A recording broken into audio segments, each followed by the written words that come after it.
This is a knife directly inspired by the iconic bolt action rifle, and you can probably see the resemblance. It's a Real Steel Sylph, and in its price range might be the best integral folder deal out there.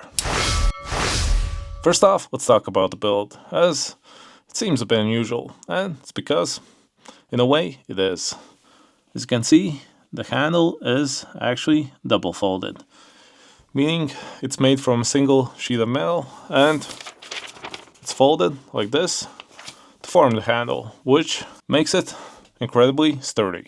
But there's also a trade-off, as it's quite heavy. Just compare, it's about the same weight as the SRM 258L.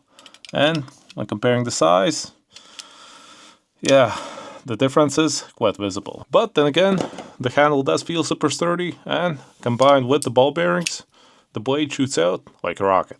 And I do mean it, as this knife has a real nice movement. But when it comes to the blade, we actually have a slicey Nitro-V blade, which is quite nice. As if you bought a knife recently, you probably know it. It's pretty popular, and for a reason. It takes a razor sharp edge and actually holds it pretty well, and it's also very corrosion resistant, which is what you want on a knife. And in the budget range, it's one of the best options. But now, the pocket clip. And first off, we do have a reversible deep carry clip, and it does feel pretty nice. Let's put it in the pocket. As you can see, it looks pretty clean, and when it comes to the strength, it's pretty decent. It's not the best, but if it won't fall out upside down, you're probably good. So, it's a decent clip. So, with that said, let's give it a score. And first off, the comfort.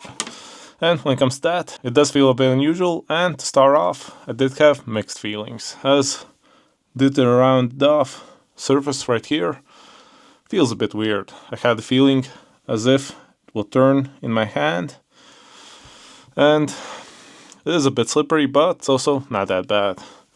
Due to this groove radial here, the grip is, I'd say, pretty decent, although it's pretty thin. So for large hands like mine, I would like it to be a bit bulkier, but as this, let's give it the score of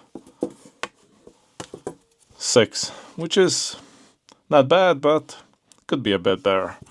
But now, the looks. And when it comes to looks, I'd say looks pretty nice. Has a pretty nice shape, and overall looks pretty universal. So I think a 7 out of 10.